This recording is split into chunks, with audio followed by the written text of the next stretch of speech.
Alright guys, alright everyone, welcome to another video. This is just gonna be a post-trade analysis for what the move that happened today on EURUSD.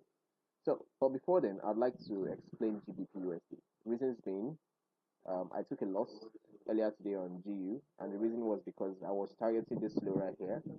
I expect price to come here, honestly speaking, mitigate here, react, and then come lower. But then GU wasn't giving me what I needed. I took a loss on it.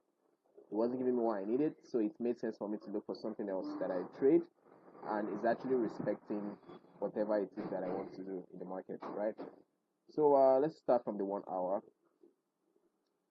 From the 1 hour, you can see clearly that we have this liquidity low right here below here. And then the next thing I'll ask myself is, all right, I've had a low. Is it with my timing? Does it align with my timing for either London or New York? Is there liquidity to target to take out? And then if all of that fall in line, all of that checkpoints have been checked, or those points have been checked, then I can easily navigate towards targeting those liquidity areas. So on my 1 hour, I can see this low right here, right? It got pinched, it got swept, it got induced.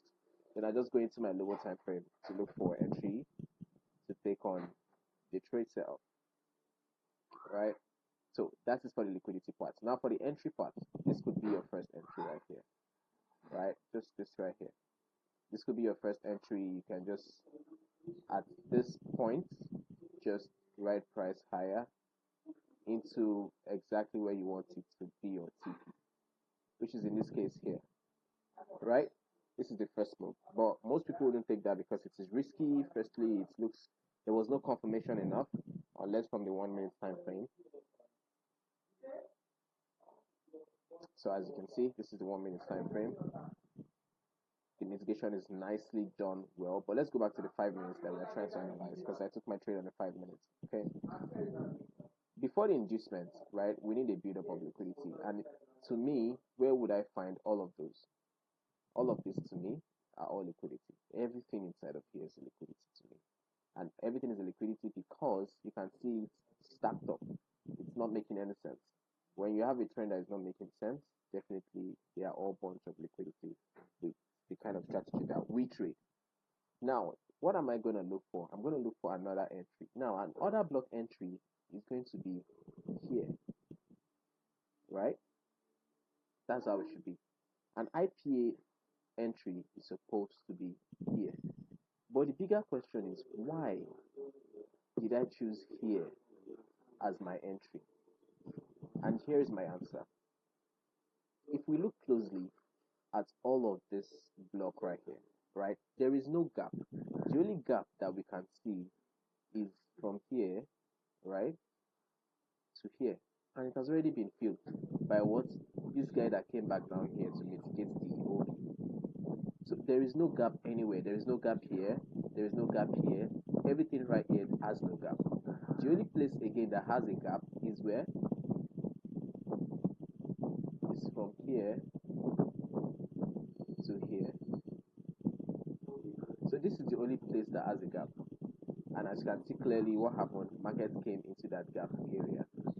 So that is why I chose here as my point of entry, and then I set my entry limit just there, right?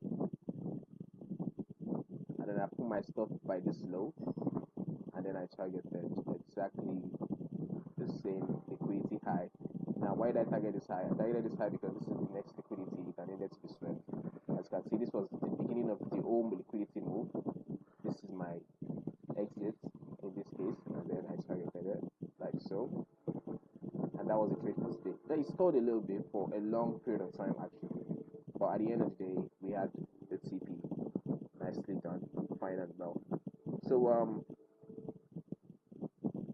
the key things I want people to take from this trade is you need to understand your different types of entry. I think one of my videos I explained the types of entry that I have and how I take my entries, and I'm sure I also explained this type of entry. When you have an entry whereby everything is stacked up together, there is no space, you can use the extreme high that caused the O move of that other block to happen.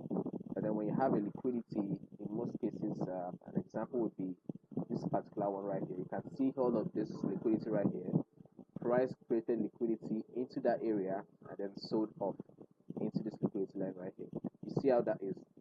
There's gap here, there's gap here, there's gap everywhere. Then it came back to fill in the gap and then to get me down. If there was no gap at all, then to just come around this area, pinch it with the mitigation and sell off. And that was exactly what happened here. So I hope you guys understand this, and I'll see you all on the next video. So peace, guys.